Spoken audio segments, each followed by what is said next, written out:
Heart First leadership isn't what you say, it's how you show up, how you regulate, how you communicate, and how you execute when it matters most. We are Heidi and Ryan Sawyer, and you are listening to the Heart First Leadership Podcast. Welcome back to the Integrated Mindset Podcast. Today, we are honored to share with you one of the most influential mentors we have ever worked with, and somebody who has legitimately transformed how we parent, how we coach, how we live our daily lives because of the influence of the information she's brought to the table to help us to form our coaching program, Integrated Performance for Leaders. So Stefanie Faye is here with us today. Thank you so much for joining us. And so I'm going to introduce you quickly, and then I'll let you share a little bit about what has got you to this point in your life, right? So I'm not going to even attempt to do the whole bio because we even said before we hit record that her bio is exhausting. That's how educated and thorough and mission-oriented and driven this individual is. So she is the host of an incredible podcast called Mindset Neuroscience Podcast.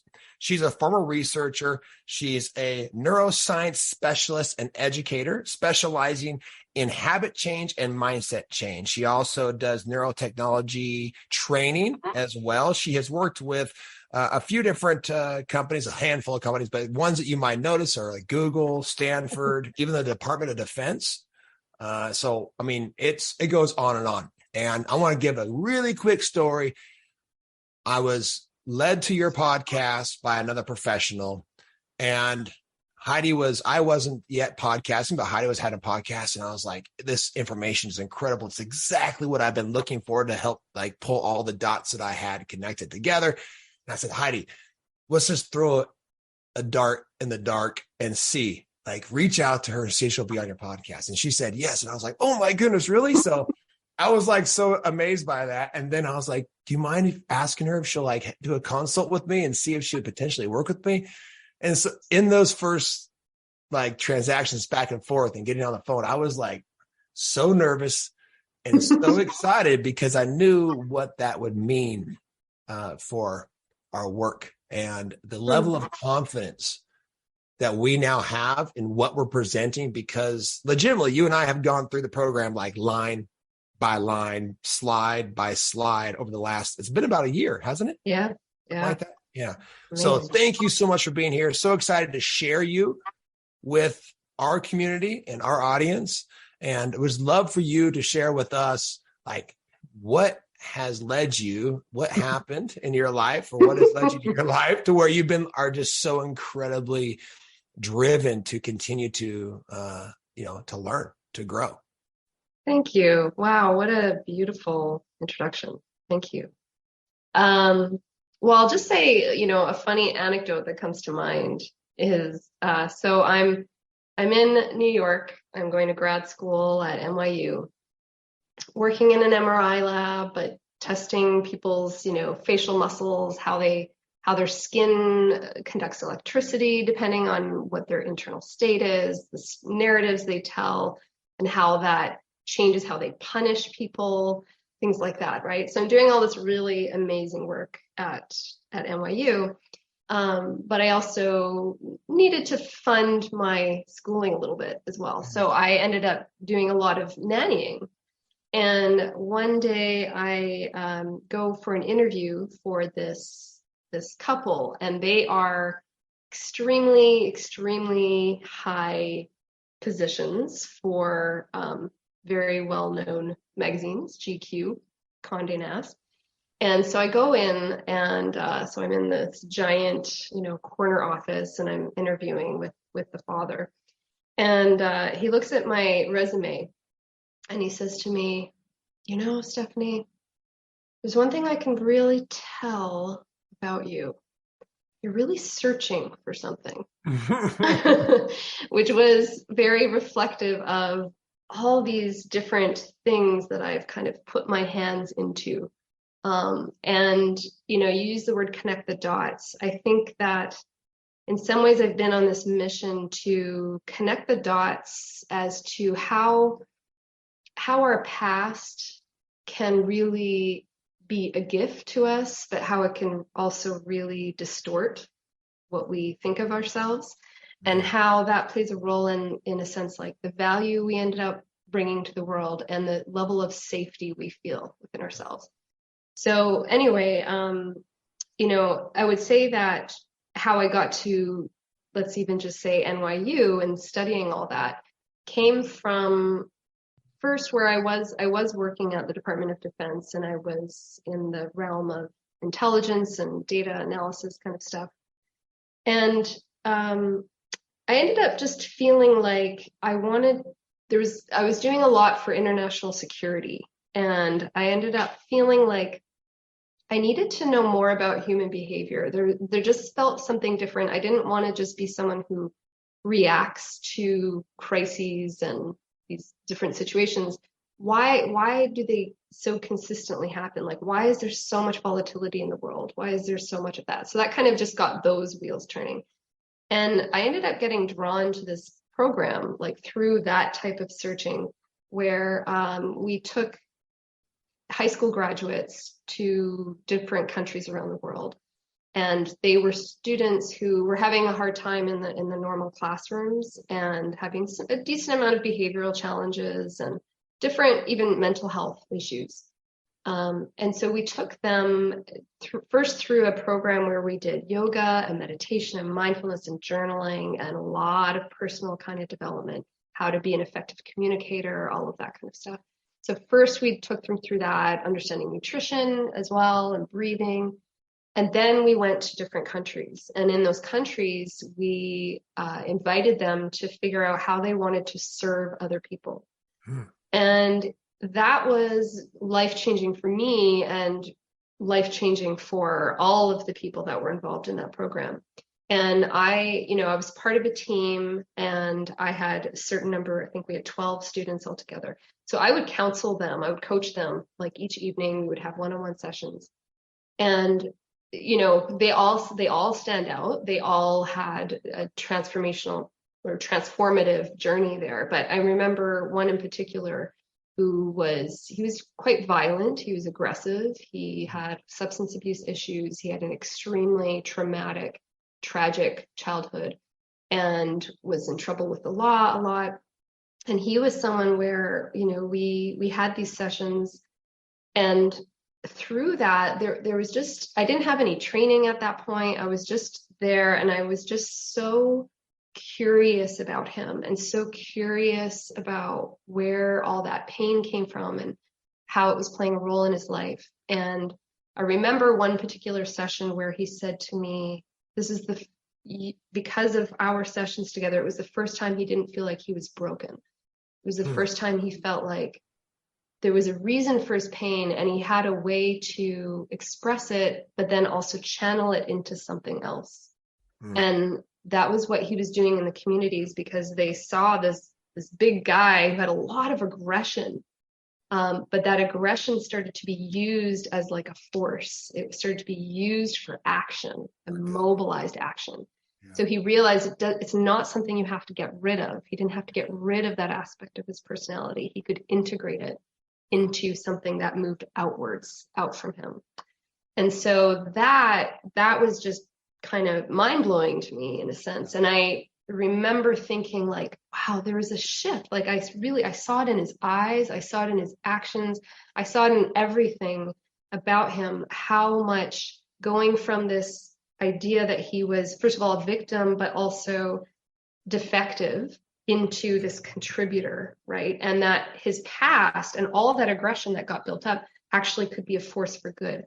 Yeah. So in my mind, I'm a very mechanical kind of thinker. I really want to know, okay, what are the laws of physics involved in this? How does this actually work? I've always been like that.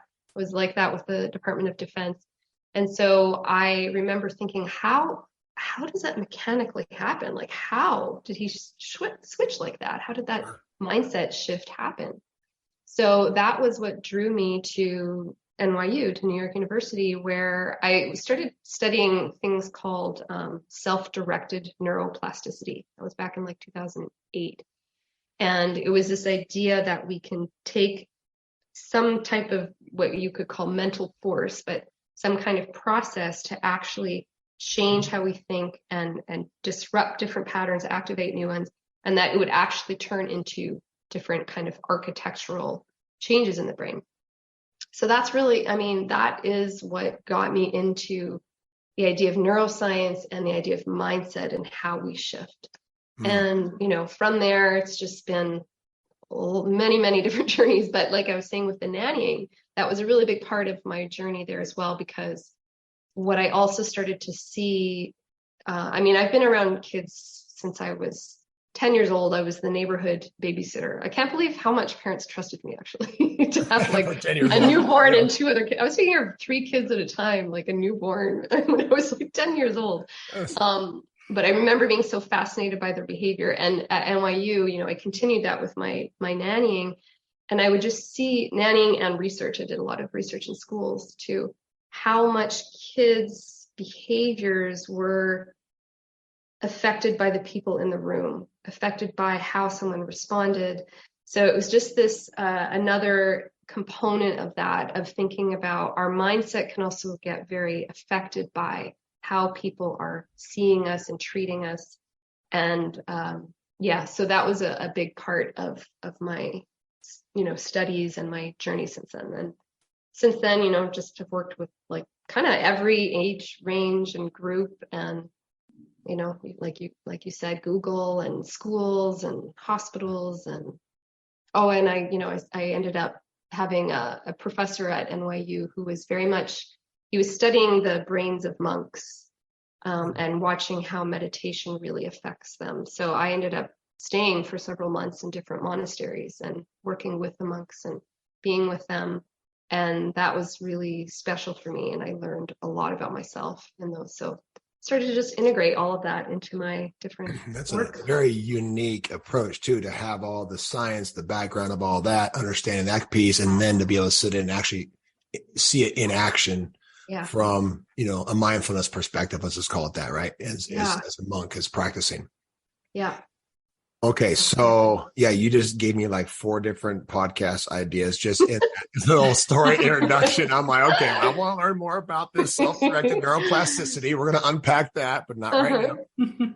Oh my goodness. So, you know, one of the things that I want to just illuminate very quickly, that the work that we've done together has led me to a place where there's no question that like doing shadow integration work and understanding our past and like uncovering limiting beliefs and how important that work is to really liberate ourselves, to, you know, to be able to step into our power, to have more confidence and show up fully.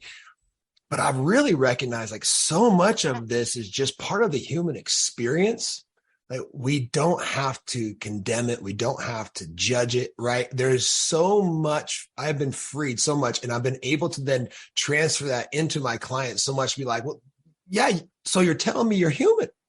Right? As they're talking about, you know, their desire for wanting something to be different. And, you know, there's this lack of meaning in their life and they wish they had more connection. I'm like, hey, you're talking about the basic human needs. And like, this is how we all are operating. We're all wired.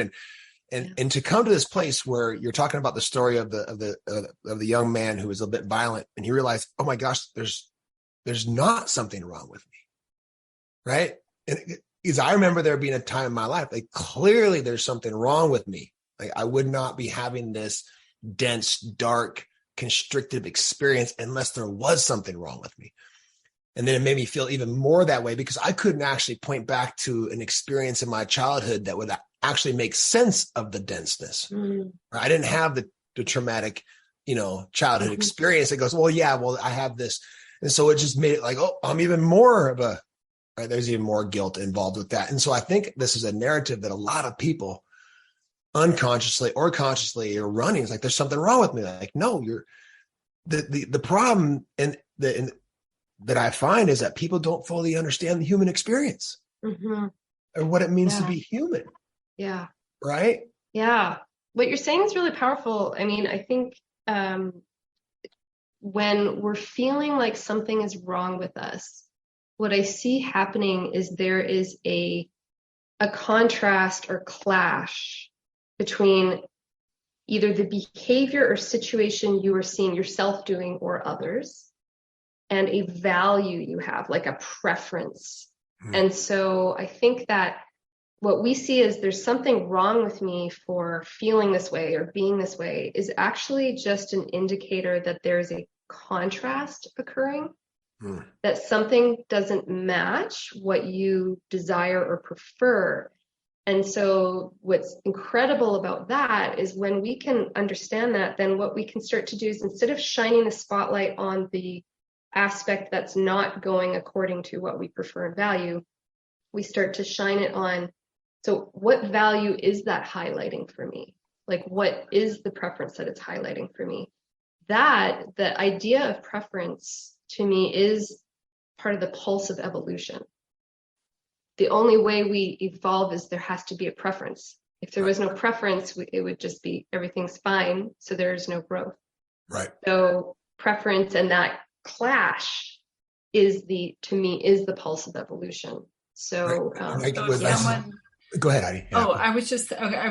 I'm always trying to, like, in my own mind, illustrate with some sort of analogy or something, some way to kind of bring it into something tangible for an example for myself. So I'm thinking about somebody who feels like there's something wrong with them because they don't have enough energy going, right? They don't have momentum towards exercising or something like that.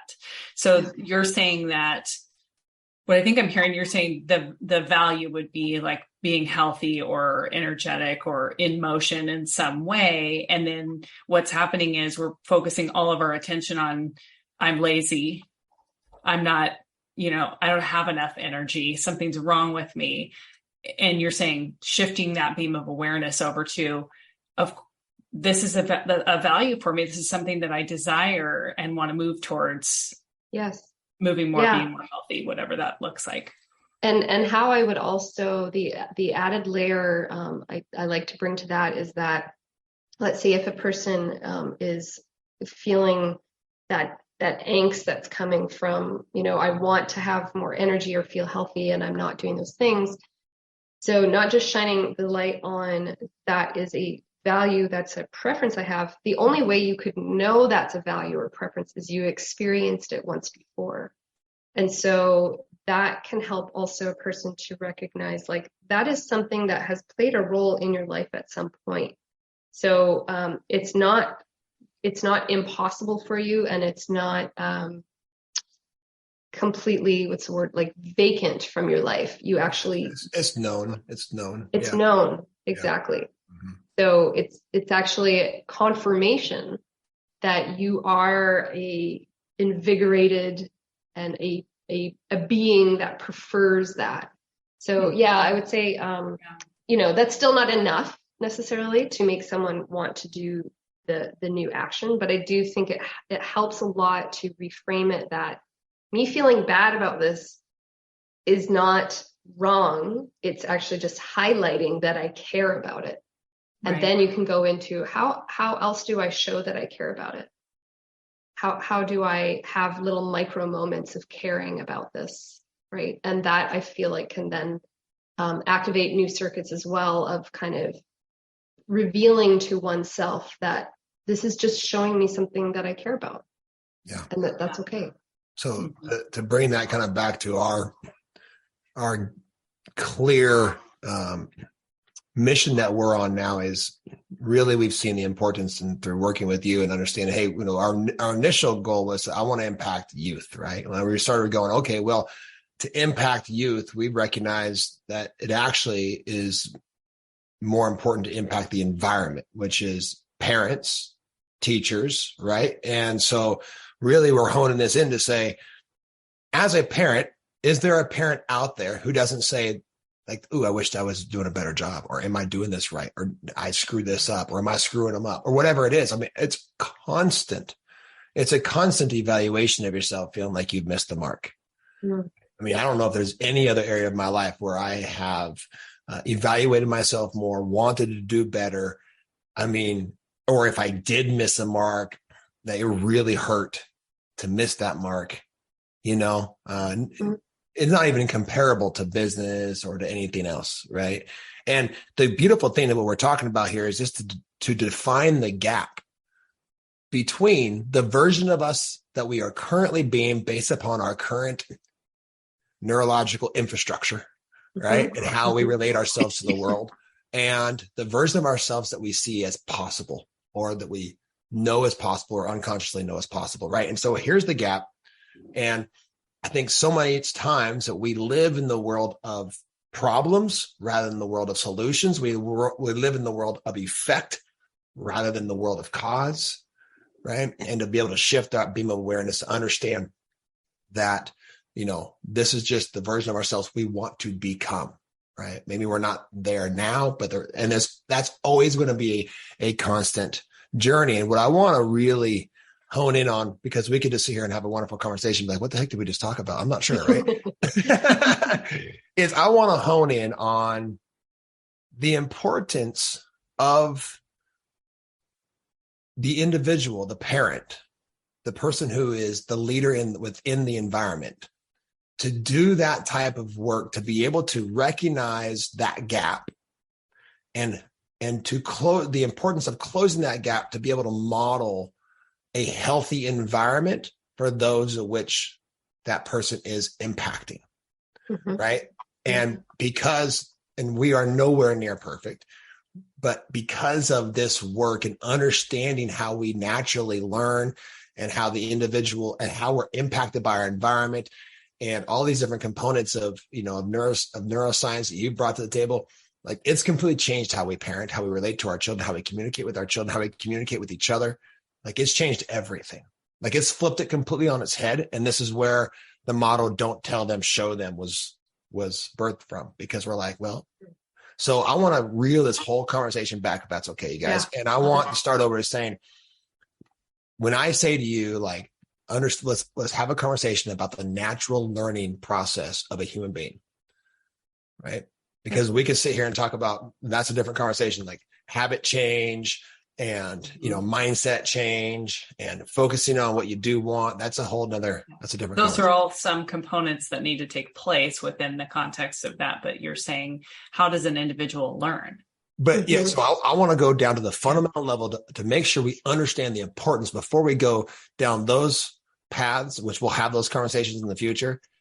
I want to first say, let's build the case to make sure we understand that the most important thing we can do as an individual is to do our own work, right?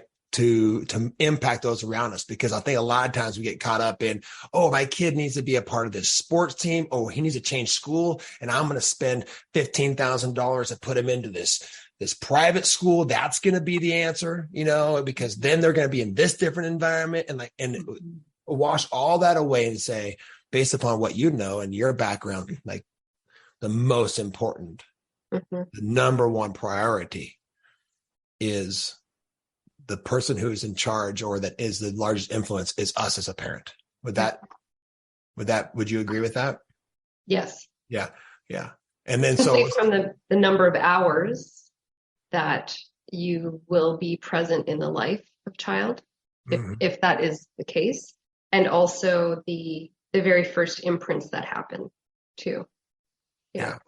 And just the meaning they place on that relationship, right? Yes. Yeah. Yes. Yeah. Which is non-negotiable because of just the neurochemical bonds.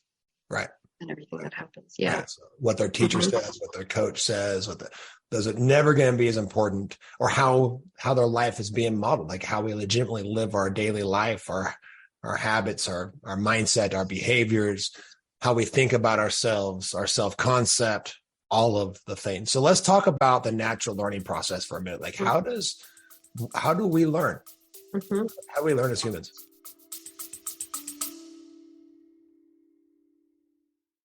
We are all leaders. If you're ready to stop waiting and start impacting your environment in a powerful way, we want to connect with you. Click the Book Now link in the show notes to book a call with a Heart First coach and discover what Heart First leadership can look like in your life and in your environment. Now back to the show. Well, I think your phrase, show them, don't tell them, right? Is that the right? Yeah. Don't tell them, show them. Don't tell them, show them. Yeah. Is spot on, because the way we learn is not as verbal as many people instantly think of when they think of learning. So first, there's a lot of different tracks we can go on. But I'll say the first thing I think I want to touch on is when we think of learning, it's important to us to think about why we are learning. Everything a human does is basically to achieve homeostasis, to maintain homeostasis and project into the future. Mm-hmm. That's it. We're trying to not, I mean, the law of entropy is there, and we are using energy to defeat the law of entropy, basically, right? So that is why we learn. We are learning to survive and then thrive, you could call it. In order to do that, we must be as adaptive as possible. So we are a system within many different systems, and for a system to survive and then project into the future, it must be resilient. And when we're talking about resilient, we mean have a lot of adaptability, which means the ability to flex according to constantly changing circumstances, always. To never be static, to always be flowing, emergent, dynamic, right? So adaptability is the name of the game, and that's why we learn. And the fact that we learn is so impressive with humans. It's the thing that really sets us apart from all other species, because most other species have a certain amount of programming that's within their DNA, and they won't really stray from that.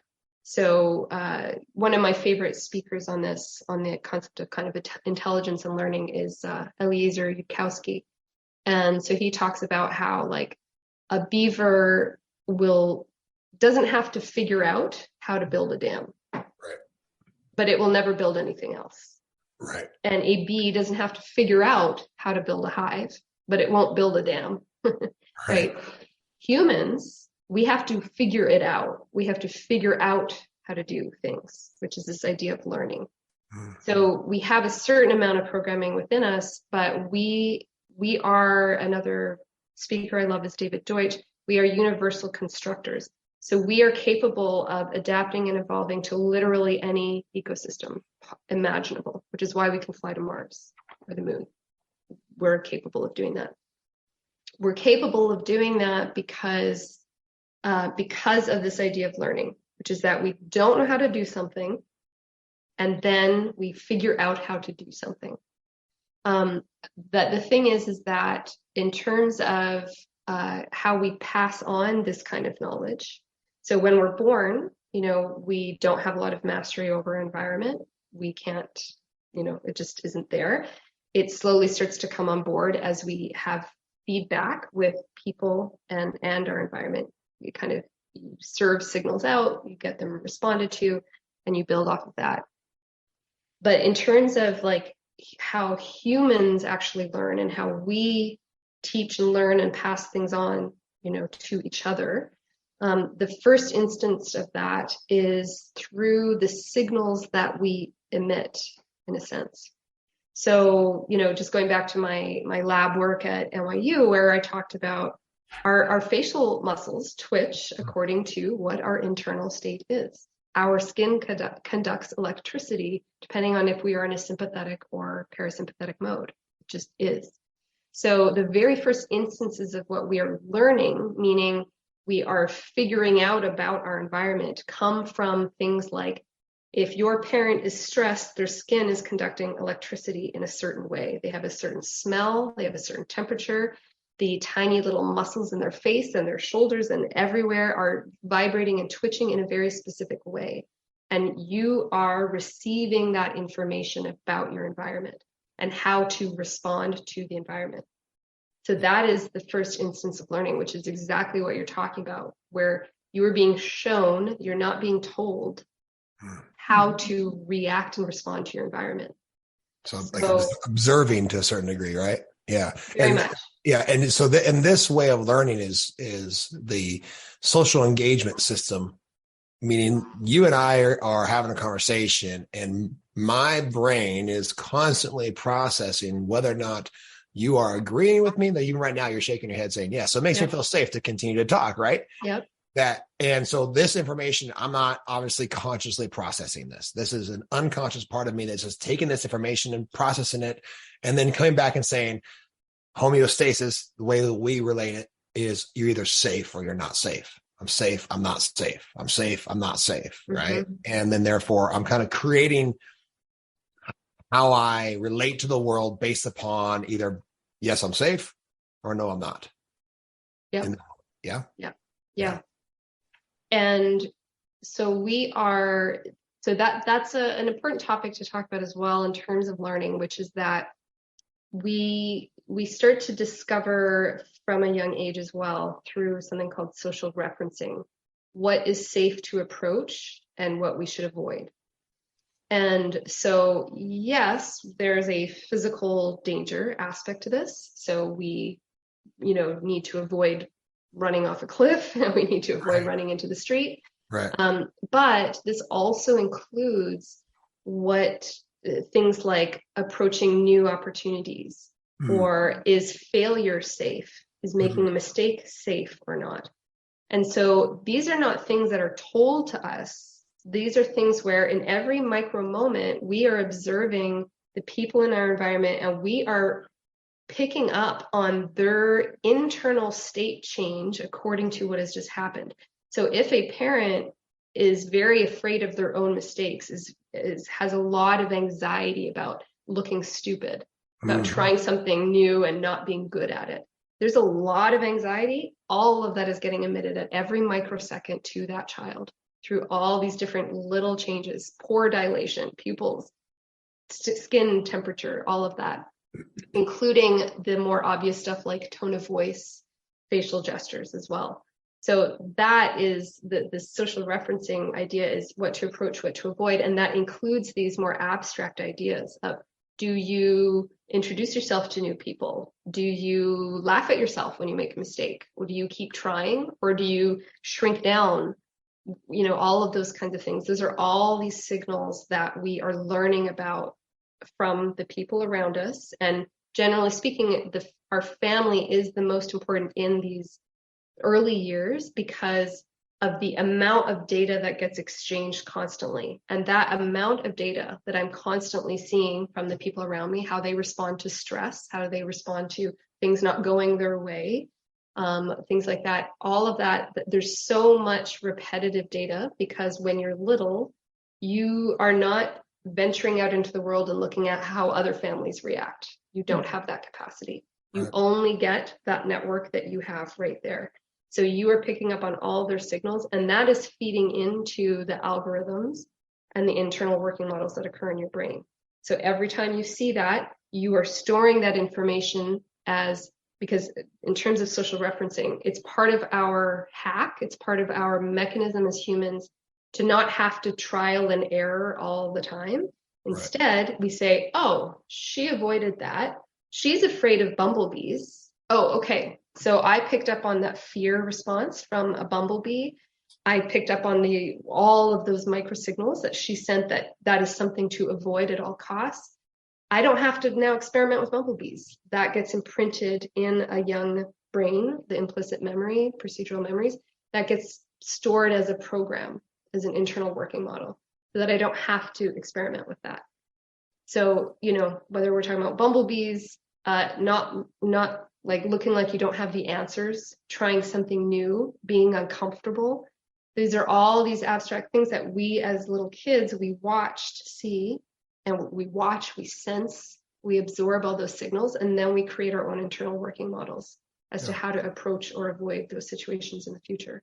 Yeah. So what do we make it mean when we quote unquote fall short of a goal? What do we, our money mindset, right? So we watched our dad, get frustrated and punch the table at the end of the month, at the end of the single month, when he's realizing that the checking account is empty. So then there's not enough. I mean, you can relate it to absolutely everything.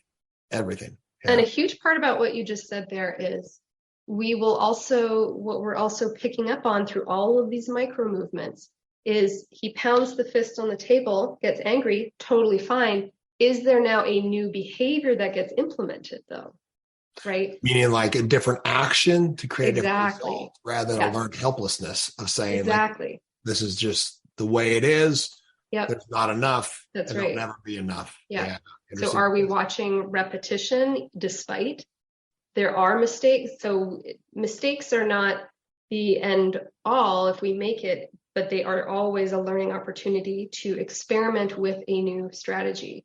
So that's the other massive, massive component of what is really important for resilience in humans is flexibility, what you could call regulatory flexibility, which is a huge repertoire of strategies of how do you achieve homeostasis, so achieve your desired internal state, and extract information from the environment. So flexibility, the largest repertoire that you have to choose from at every moment, which ones work, which ones don't.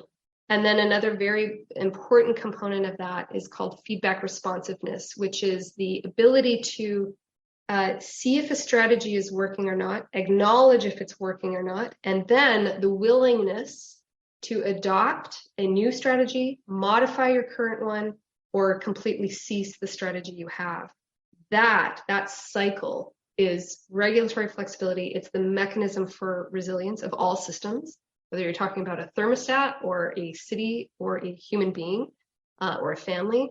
So we are also observing that as well in the people around us. Are they actually responding to the feedback? So you, let's say, have a challenge with money, you get very upset.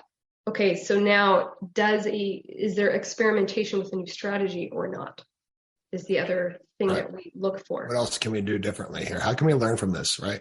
Yeah. And where that's like we're going to put a pin in that conversation because that comes back around to like what we consider to be failure. If we don't learn and grow for something and try something new, then that's the only way failure happens. Right. In the construct of our lives, right? It's defeating the purpose of feedback. Of the feedback. So that's all it is. It's just feedback, right? All feedback. Yeah. I think it's these micro feedbacks that you're talking about, these small, not really even measurable to the naked eye, just kind of happening energetically.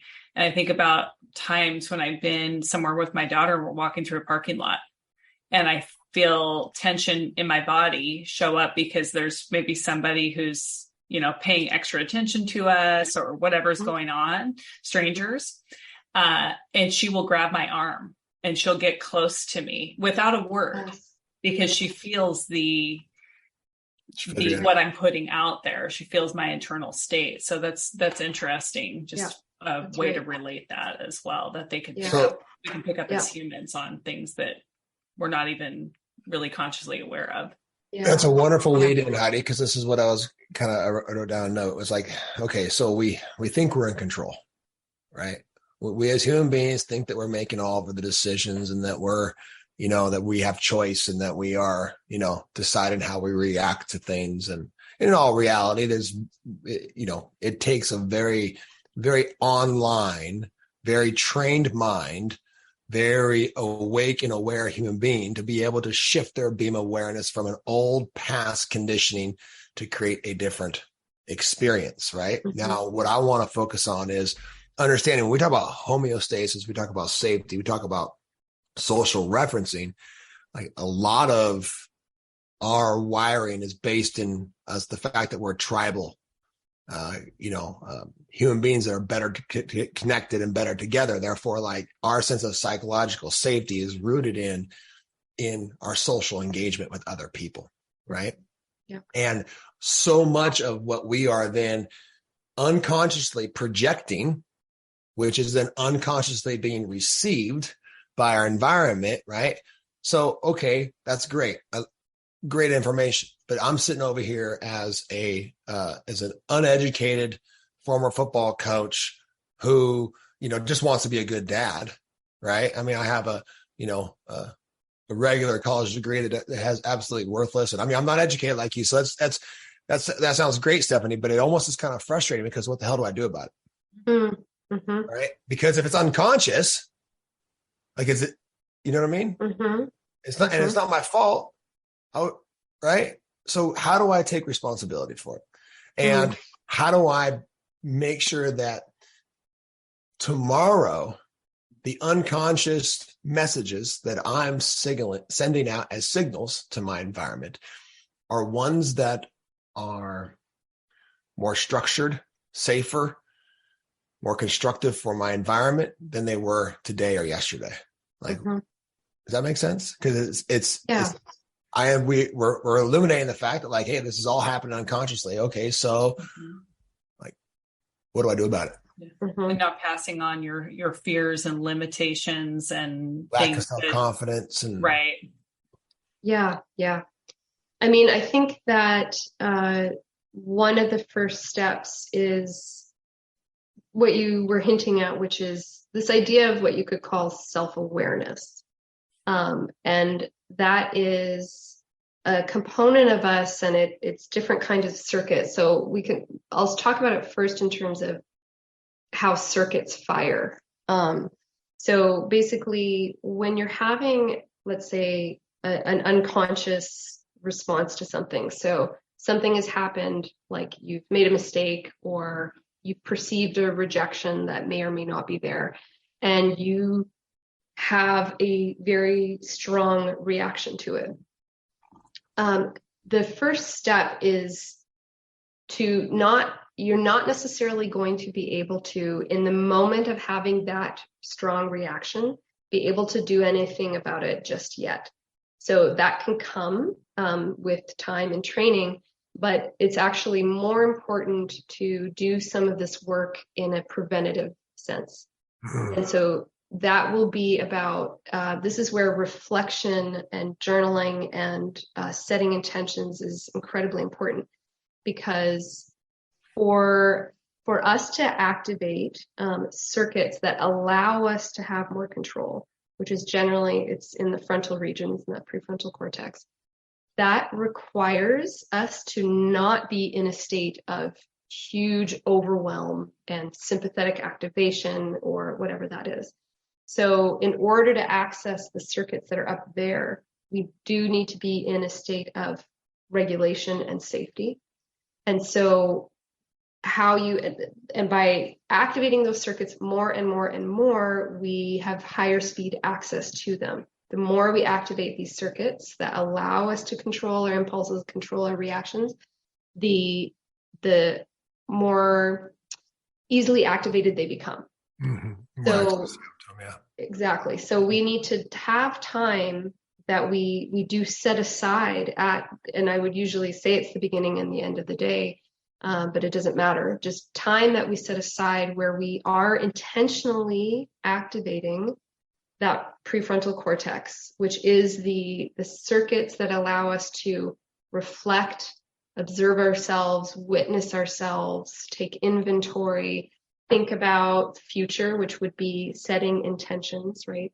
So that would be the first thing that we have to do. I don't know if it would really even be possible to just spontaneously know how to control in the middle of overwhelm, because we just won't have much access to those circuits. Yeah, that prefrontal cortex, the word that you have used in the past is a control tower. Yeah. That helps me to really make sense of it, right? This part, and some people have more access to it than others. Yeah. So it's a part of our brain, but not necessarily working the same for everybody. Yes. And this is something that can be trained. Yes. But it's only going to be trained when you are calm and when you're in homeostasis. Therefore, you're able to access it, and it's like a muscle that's being exercised, right? If you never do curls, your biceps aren't going to grow, right? Yep. And so we have to do mental curls of witnessing, observing, of noticing the sensations in our body, of letting thoughts pass through, and then eventually some reflective type work, right? Yep. Which sounds a lot like a mindfulness practice. Sounds a lot like following your breath, and right. I mean, exactly. I'm kind of plugging our program a little bit here. People recognize it. Right? Sounds like a lot of everything that we teach is basically teaching people how to understand the human experience. So therefore they're able to come online and train their prefrontal cortex. So they are setting up a model to where there's a different path to go down when the circumstance happens. Because if we don't train it in that controlled environment in the morning, let's say it's a 20-minute morning routine, that's just, for instance, right? Then there's really only the same path we've ever traveled. There is no exits to take off that freeway. You're stuck, you missed the exit, and you got to go 10 more miles to take off the next one. Rather than the more that you train this prefrontal cortex and work with it and learn to be this witnessing awareness self in that moment when the disturbance happens, because it's still going to happen, you now have an option to say, oh, I'm going to take this exit and I'm going to have a different result. I'm going to respond in a different way. Therefore, I'm going to teach my environment more adaptability, more resilience. So that individual is going to become able to regulate themselves better, feel more safe, and be able to then project forward into the future with more sense of knowing how they're going to be successful, happy, on and on and on and on. I mean, the conversation can go forever, right? I noticed this training, Ryan, that you're doing with our son, and he's been getting ready to go to this Unbeatable Mind experience. So you guys have been doing regular ice baths, exposing yourself to a stressful situation, and then doing this, training this stress response. And yesterday, remember, he fell down when we were on a walk. It was incredible. He had no reaction to it because he was able to regulate so quickly. I'm not saying this to be, bragging or anything like that, but it's just facts. In action, right? Yep. This is him training his stress response so that when he does fall down, he's able to assess it, look at his elbow and go, okay, I'm okay. Yeah, we were on a walk and we were fiddling around him, and he was like jumping on me and I'm kind of pushing him around. We're just being like super playful. And he kind of tripped his feet up a little bit. He has huge feet. I mean, these things are huge, right? He's a 9-year-old, huge feet. He trips up and he hits hard on his elbow. I mean, hard. You see his face grimace, right? He connects his breath. He exhales. He gets up. He goes, I'm fine. And I was expecting this, this big old. Yep. Huge. That highlights, it highlights the meaning making, which is the thing that humans do. So it's very unique to humans, is the meaning we make of the physiological sensations that are happening in our body. Like that's really the notion of kind of a narrative, which can stir up another storm. So what we're doing, like when we're training with ice baths or any kind of stress inoculation kind of stuff, is that the initial physiological change is going to occur when we fall down, when somebody rejects us. Like the physiological change is going to occur because there's stimulus, there's different frequencies that are occurring, and then they stir something up.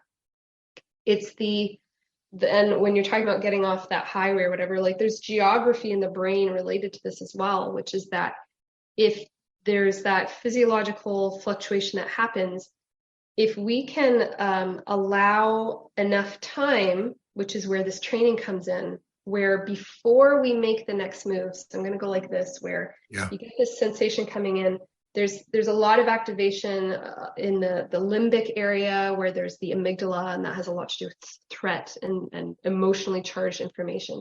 So it's going to light up there. There's going to be a lot of activation there. The prefrontal cortex is geographically further away, right? So it's up here. It takes longer to travel, and not everything makes it that far. Why we're not conscious of everything that's happening to us. That would be overwhelming. So when we're constantly training to activate this prefrontal cortex, make new meaning of things, which is where these different circuits are going to fire, then we make that faster. We make it more achievable, and in a quicker way to get up there. So then when the pain happens or whatever that physiological sensation happens, because your son was training, for example, with the ice baths, right? And he had accessed that enough times that he had associated new meaning with the pain, which is that it's not going to be forever. This is helping me get stronger. This is growth, whatever those meanings are. Yeah, this too shall pass, right? I mean, it's whatever. Shall pass. Right? Exactly. Yeah. So this is not death, right? This Right. is life enhancing, not life depleting. This is life enhancing is really the essence of the new meaning that's made. So because that has activated enough times, whenever you activate circuits enough times, they become more accessible. They become more easily activated. So as he gets this sensation from the falling, because he's trained enough times, he still had the initial wincing, the initial whatever that is, but these circuits fired enough times in previous situations that they're now more quickly accessible and firing. So he gets access to them more quickly. And so it's like the brain has but it takes a little bit of time. It has a little bit more exploring to do of, is this life threat or is this life enhancing? Which one is this? Right. And it's not just go ahead, honey. And am I still safe? Right. Just being able to do that quick assessment. Okay, I'm good. Or are people going to, or are people even not just the fact that it hurt, but are people going to judge me because I fell down? Mm-hmm. Yes.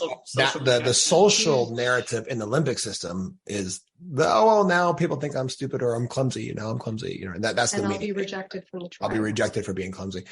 Yeah. I want to illuminate something. Yeah, he does daily cold showers and the ice baths once a week and those things too. But he also will sit still for 10 minutes and breathe. We do box breathing and all these different things too. And it's not a doubt in my mind 3 months ago when we started this journey, when he said that he wanted to do all this training. Like, this has all been his choice. Okay. I have not pushed any of this on him. I create the environment where it's possible, but then he's like, let's go, Dad.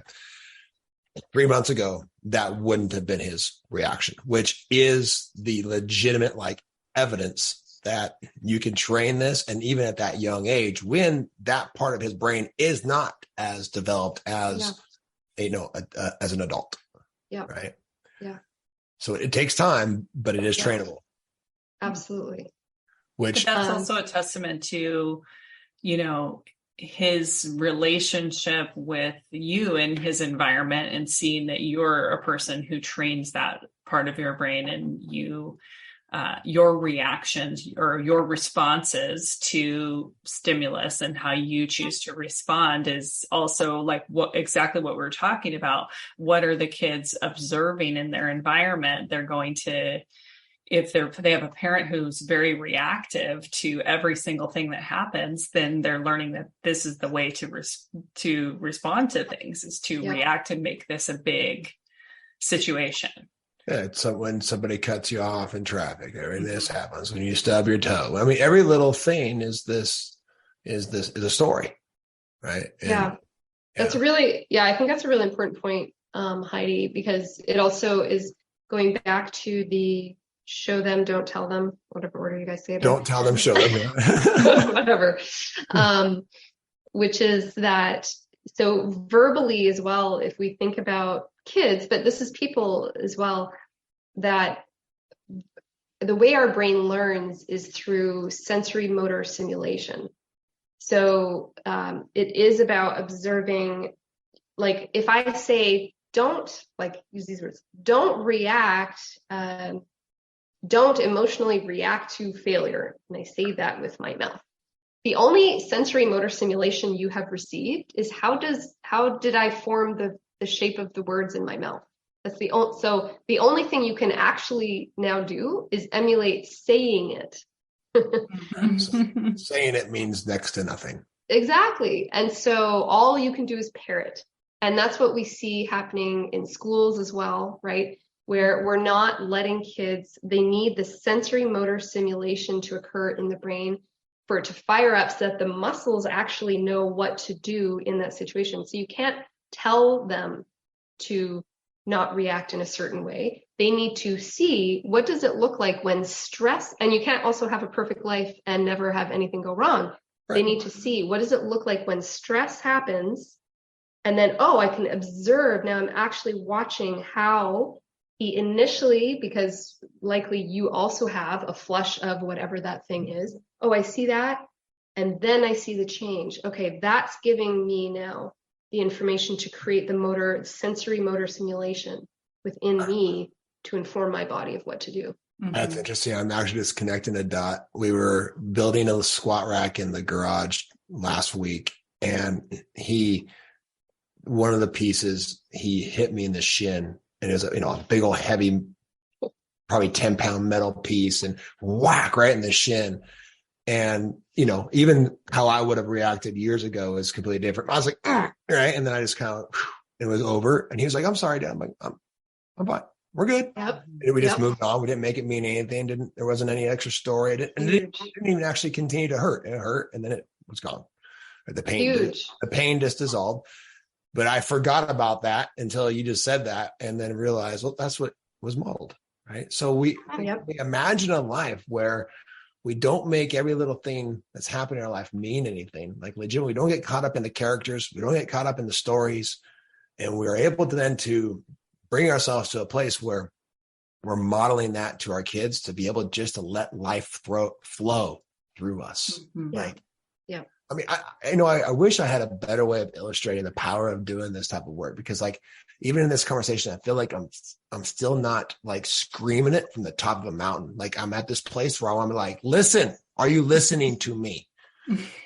You want more for your children? Like learn how to train your prefrontal cortex. Yeah.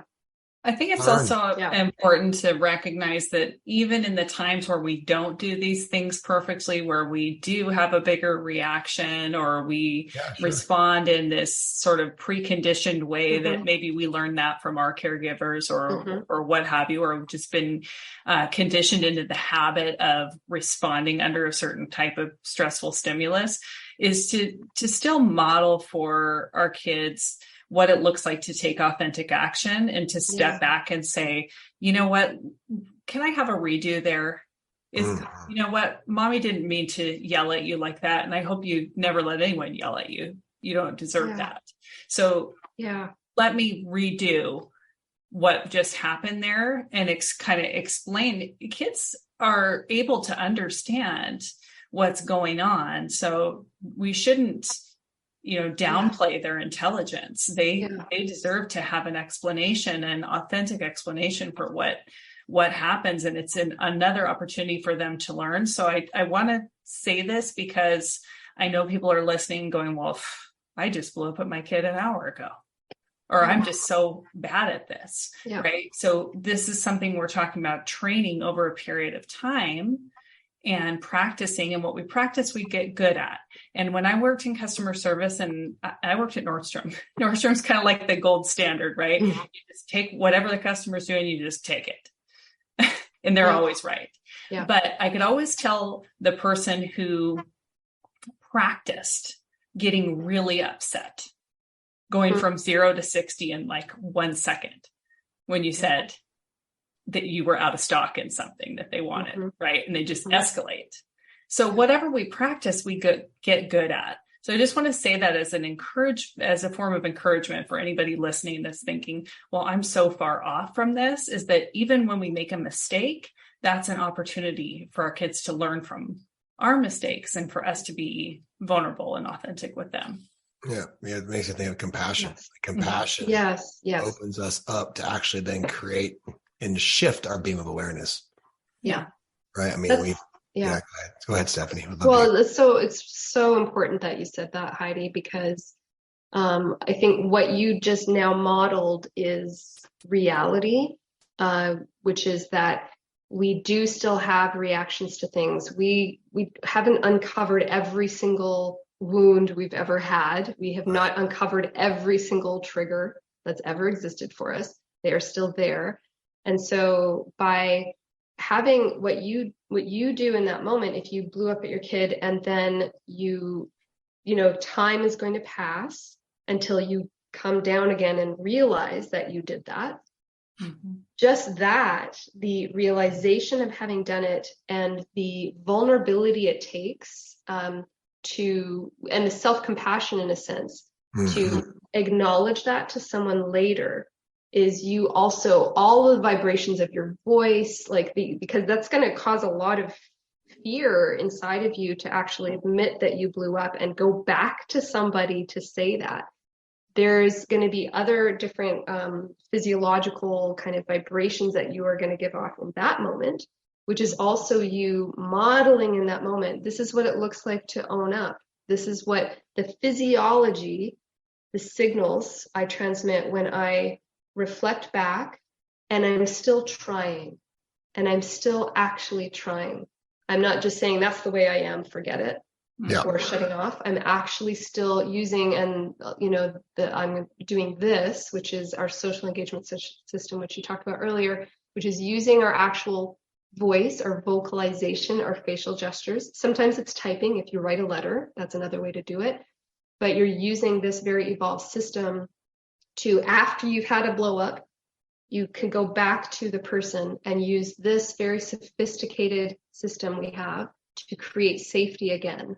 Yeah. And what you're doing there now, what you're doing is you are modeling that rupture is repairable, that you can repair rupture. And that's a very, very powerful signal to be transmitting to our kids. Yep. Because what you're doing there that's very powerful as well is if you do have a certain reaction and then you come back and you still attempt to repair the situation, which I do believe parents need to do because they are the prefrontal cortex, the ones with the most access to it. It's not up to a kid to do that. They're the model, right? They're the model. They're the leader. They're the higher in the hierarchy of the family. They're that. So what you're also doing is you're saying that in society, in the world in general, there are going to be things like this that happen, and there is a way to restore afterwards, right? Yeah. So it doesn't mean the end of the world because somebody else is going to yell at them probably at some point, maybe online in caps lock or whatever that is. But so you're also demonstrating that things are I don't know if the word is reparable or repairable, but I'm going to say repairable, able to be repaired.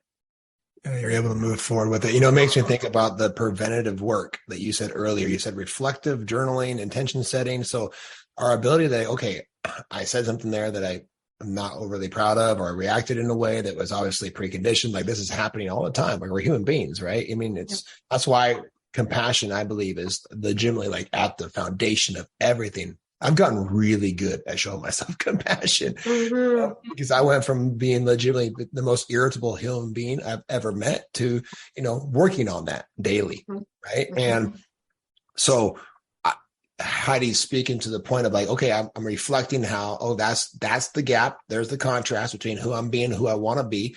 Back to our beginning conversation. Yeah. Right. At the beginning of the conversation, I'm trying to bring it back full circle. Right. And then I'm able to like unpack that to a certain degree. And then to set an intention going forward to not only repair, but to also like learn from that. So hopefully that becomes my motivator and my compass projecting forward to say, this is who I'm going to be, or at least a step in the direction of this next impact version of myself, higher impact version of myself, right?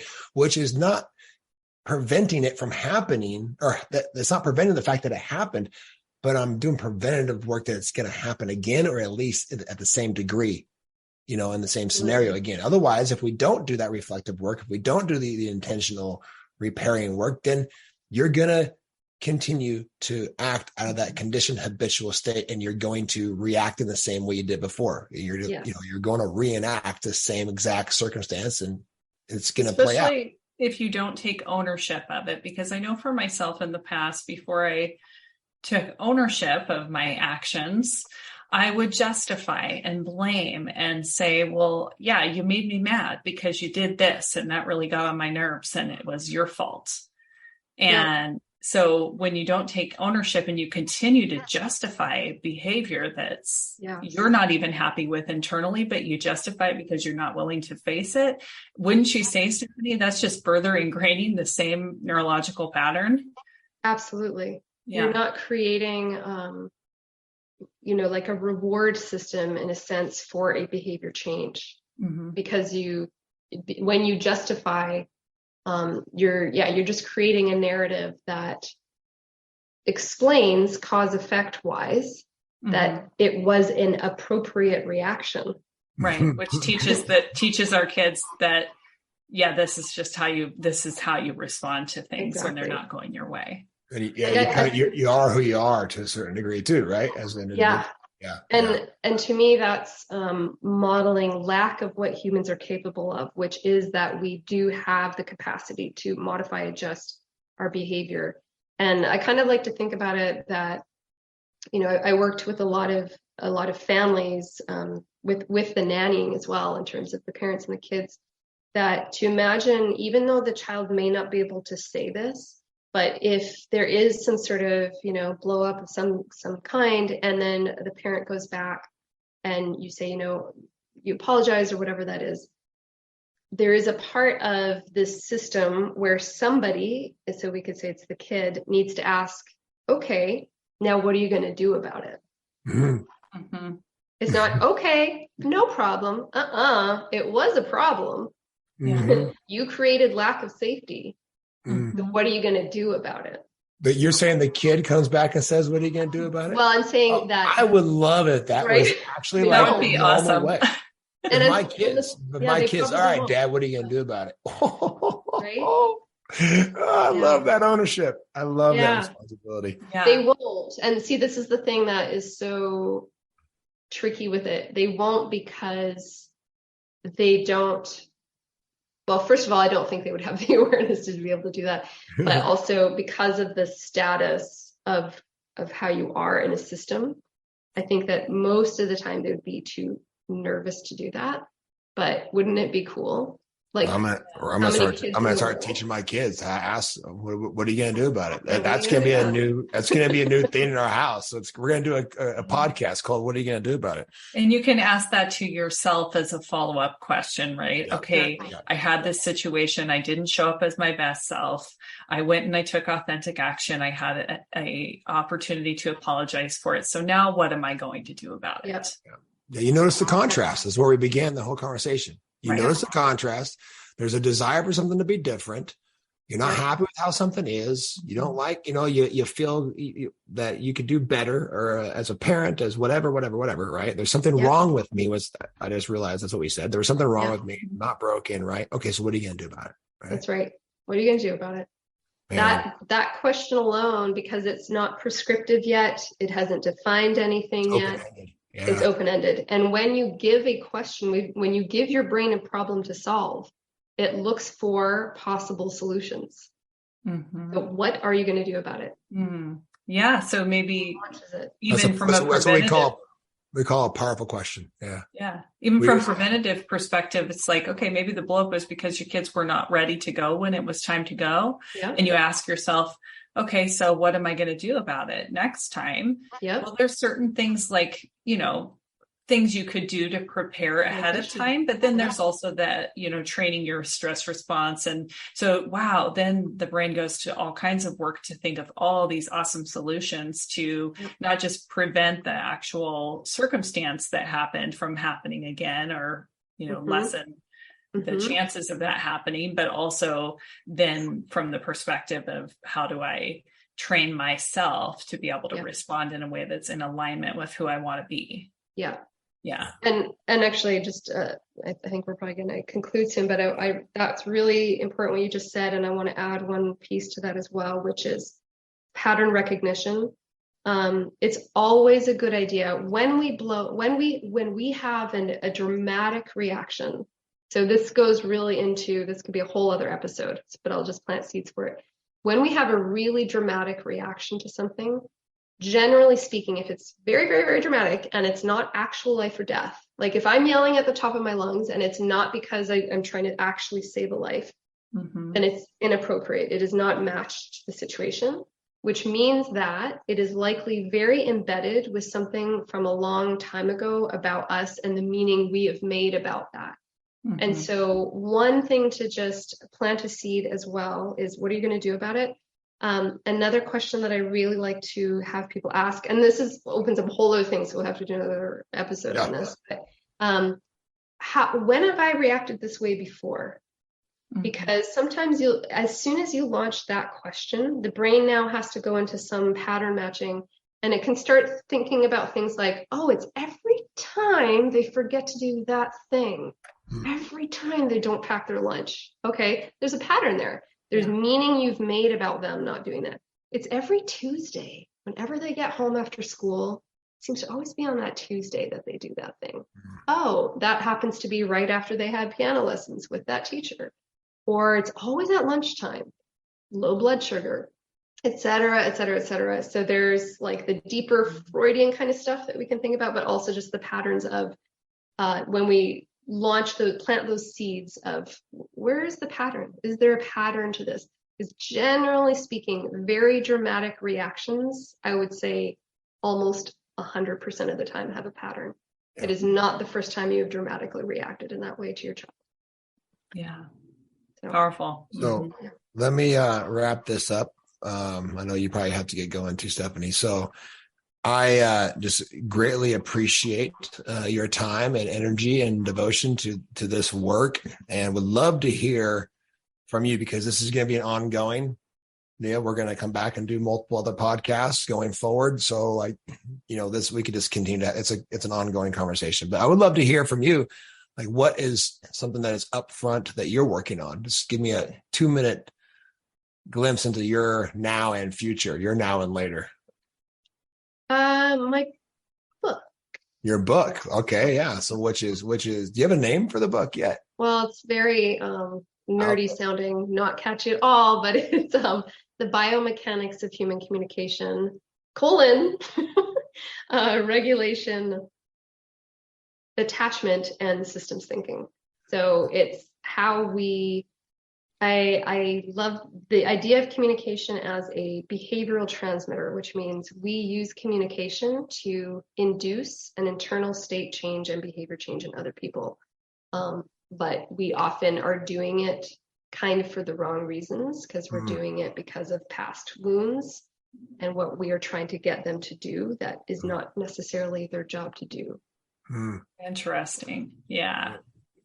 Okay, so before I go down a whole other hole with the podcast, we'll just leave it there. So thank you so much, Stefanie.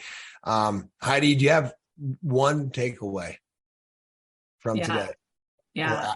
Or actionable step? I'm gonna leave the ball in your court. Yeah, I'm gonna say the takeaway that I hope that people are hearing, listening to this, and something that I heard is just there's so much that is within our control when it comes to the way that we choose to respond to things.